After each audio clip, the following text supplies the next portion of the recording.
ನಾಗವಲ್ಲಿಯಲ್ಲಿ ಪೌತಿ ಖಾತೆ ಆಂದೋಲನಕ್ಕೆ ಸ್ಪಂದನೆ.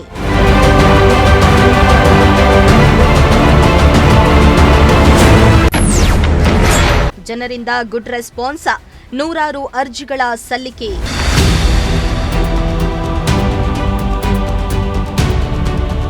ತುಮಕೂರು ಗ್ರಾಮಾಂತರ ವಿಧಾನಸಭಾ ಕ್ಷೇತ್ರದ ನಾಗವಲ್ಲಿ ಗ್ರಾಮ ಪಂಚಾಯಿತಿ ಆವರಣದಲ್ಲಿ ಕಂದಾಯ ಇಲಾಖೆಯ ವತಿಯಿಂದ ಪೌತಿ ಖಾತೆ ಆಂದೋಲನ ಕಾರ್ಯಕ್ರಮವನ್ನು ಆಯೋಜಿಸಲಾಗಿದ್ದು, ಈ ವೇಳೆ ನಾಗವಲ್ಲಿ ಗ್ರಾಮ ಪಂಚಾಯಿತಿ ವ್ಯಾಪ್ತಿಯ ಖಾತೆದಾರರು ತಮ್ಮ ಅಗತ್ಯ ದಾಖಲೆಗಳೊಂದಿಗೆ ಹಾಜರಾಗಿ ಅರ್ಜಿಗಳನ್ನು ಸಲ್ಲಿಸಿದ್ರು.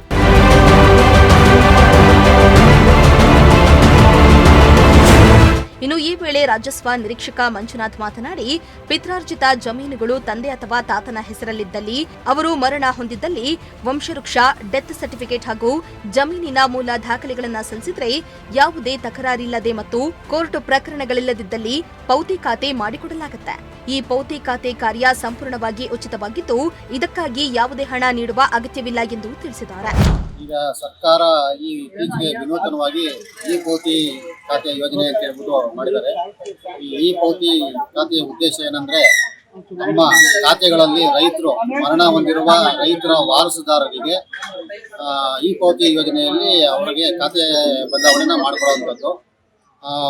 ಇದರ ಉದ್ದೇಶ ಏನಂದ್ರೆ, ಮರಣ ಹೊಂದಿರೋರ ಹೆಸರಿನಲ್ಲಿ ಖಾತೆ ಹಂಗೆ ಮುಂದುವರಿಬಾರ್ದು.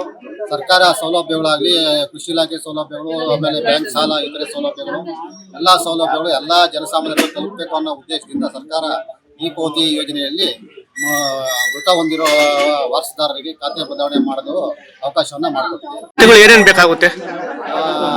ಇವಾಗ ಈ ಪೌತಿ ಯೋಜನೆಯಲ್ಲಿ ರೈತರು ಅಂದ್ರೆ ಮರಣ ಹೊಂದಿರುವ ವಾರಸುದಾರರು ನೀಡಬೇಕಾದಂತ ದಾಖಲೆಗಳು ಏನಂದ್ರೆ, ಒಂದು ಮೊದಲನೇದಾಗಿ ಪಾಣಿ, ಆಮೇಲೆ ಮರಣ ಹೊಂದಿರುವ ಮೃತ ರೈತರ ಮರಣ ದೃಢೀಕರಣ ಪತ್ರ, ಆಮೇಲೆ ಅವರ ಕುಟುಂಬದ ವಂಶವೃಕ್ಷ, ಅವರ ಕುಟುಂಬದಲ್ಲಿ ಯಾರಾದರೂ ಒಂದಕ್ಕಿಂತ ಹೆಚ್ಚು ವಾರಸುದಾರರಿದ್ರೆ ಅವರ ಒಬ್ಬರ ಹೆಸರಿಗೆ ಯಾರಿಗಾನ ಖಾತೆ ಮಾಡೋದಕ್ಕೆ ಯಾರನ್ನ ಒಪ್ಪಿಗೆ ಕೊಟ್ರೆ ಅವ್ರ ಕಡೆಯಿಂದ ಒಂದು ಪ್ರಮಾಣ ಪತ್ರ, ನೋಟರಿ ಪ್ರಮಾಣ ಪತ್ರ, ನಿರಾಪೇಕ್ಷಣ ಪ್ರಮಾಣ ಪತ್ರ ಕೊಟ್ರೆ ಇಂಥವ್ರಿಗೆ ಖಾತೆ ಬದಲಾವಣೆ ಮಾಡೋದಕ್ಕೆ ನಮ್ಗೆ ಯಾವುದೇ ತಂಟೆ ತಗೊಳ್ಳೋದು ಅಂತ ಹೇಳ್ಬಿಟ್ಟು.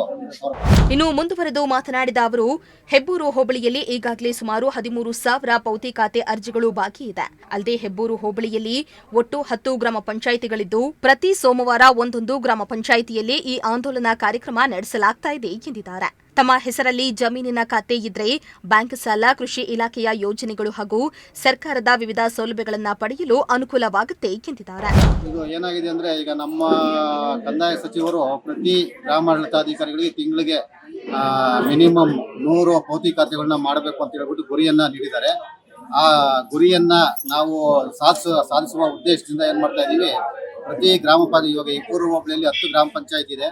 10 ಗ್ರಾಮ ಪಂಚಾಯತಿಯಲ್ಲಿ ಈಗ ಮೊದಲನೇ ಹಂತವಾಗಿ ನಾವು ನಾಗವಲ್ಲಿ ಗ್ರಾಮ ಪಂಚಾಯತಿಯಲ್ಲಿ ಇದನ್ನ ಈ ಪೌತಿ ಆಂದೋಲನವನ್ನ ಮಾಡ್ತಾ ಇದ್ದೀವಿ. ನೆಕ್ಸ್ಟ್ ಮತ್ತೆ ಯಾವ ಪಂಚಾಯತಿ ಮಾಡ್ತೀರಾ? ನೆಕ್ಸ್ಟ್ ಒಂದಸಿಗೆರೆ ಮಾಡೋಣ.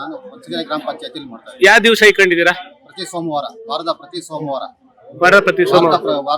ಸೋಮವಾರದಲ್ಲಿ ಒಂದು ವಾರ ಮುಂಚಿತವಾಗಿ ಆಯಾ ಗ್ರಾಮ ಪಂಚಾಯತಿ ವ್ಯಾಪ್ತಿಯಲ್ಲಿ ಎಷ್ಟು ಹಳ್ಳಿಗಳು ಬರ್ತವೆ ಆ ಹಳ್ಳಿಗಳು ಮಾಡ್ತಾರೆ. ಜನ ಇದಕ್ಕೆ ಯಾವ ರೀತಿ ಸ್ಪಂದನೆ ಮಾಡ್ತಾ ಇದ್ದಾರೆ? ಜನ ಈಗ ಏನಾಗಿದೆ ಅಂದ್ರೆ, ಇಬ್ಬರು ಹೋಬಳಿ ವ್ಯಾಪ್ತಿಯಲ್ಲಿ ಸುಮಾರು 13,000 ಸರ್ವೆ ನಂಬರ್ಗಳ ಖಾತೆದಾರರು ಡೆತ್ ಆಗಿದ್ದಾರೆ. 13,000 ಖಾತೆದಾರರು ಏನು ಡೆತ್ ಆಗಿದ್ದಾರೆ, ಅವರು ವಾರಸುದಾರರಿಗೆ ಈಗಾಗಲೇ ನಾವು ದಾಖಲೆಗಳನ್ನ ತಂದುಕೊಡಿ ಅಂತ ಹೇಳ್ಬಿಟ್ಟು ನಮ್ಮ ಗ್ರಾಮ ಆಡಳಿತ ಅಧಿಕಾರಿಗಳು ಸ್ವಯಂ ಆಗಿ ಒಂದು ನೋಟಿಸ್ ಅನ್ನ ಕೊಟ್ಟಿದ್ದಾರೆ, ತಿಳುವಳಿಕೆ ನೋಟಿಸ್ ಅನ್ನ.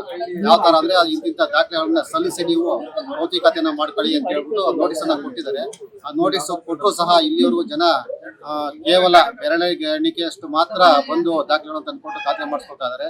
ಇನ್ನು ಕೆಲವರು ಯಾರು ಇದ್ರ ಬಗ್ಗೆ ಆಸಕ್ತಿ ತೋರ್ತಾ ಇಲ್ಲ. ಇದ್ರ ಬಗ್ಗೆ ಪ್ರಚಾರ ಕ್ಲೀನ್ ಆಗಿ ಮಾಹಿತಿ ಕೊಡ್ತಾ ಇಲ್ಲ ಅಂತ ಹೇಳಿ ಜನಗಳ ಆರೋಪ ಇದೆ. ಪ್ರಚಾರ ಕ್ಲೀನ್ ಮಾಡ್ತಾ ಇಲ್ವಾ? ಇಲ್ಲ, ನಮ್ಮ ಗ್ರಾಮಾಡಳಿತಾಧಿಕಾರಿಗಳು ಮತ್ತು ಗ್ರಾಮ ಸಹಾಯಕರು ಪ್ರತಿ ಗ್ರಾಮಕ್ಕೆ ಹೋಗಿ ಏನು ಮರಣ ಹೊಂದಿದ್ದಾರೆ ಖಾತೆದಾರರು ಮನೆ ಬಾಗಿಲಿಗೆ ಹೋಗಿದ್ದಾರೆ. ಮನೆ ಬಾಗಿಲಿಗೆ ಹೋಗಿ ಇಂತಿಂತ ದಾಖಲೆಗಳು ಕೊಡಬೇಕು ಅಂತ ಹೇಳ್ಬಿಟ್ಟು ವ್ಯಾಪಕ ಪ್ರಚಾರ ಮಾಡಿ ಅವರಿಗೆ ತಿಳುವಳಿಕೆನ ನೋಟಿಸು ಕೊಟ್ಟಿದ್ದೀವಿ.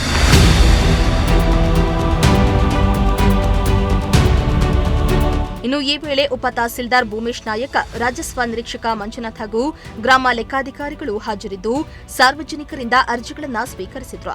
ಇನ್ನು ಈ ವೇಳೆ ನೂರಾರು ಸಾರ್ವಜನಿಕರು ಭಾಗಿಯಾಗಿದ್ರು.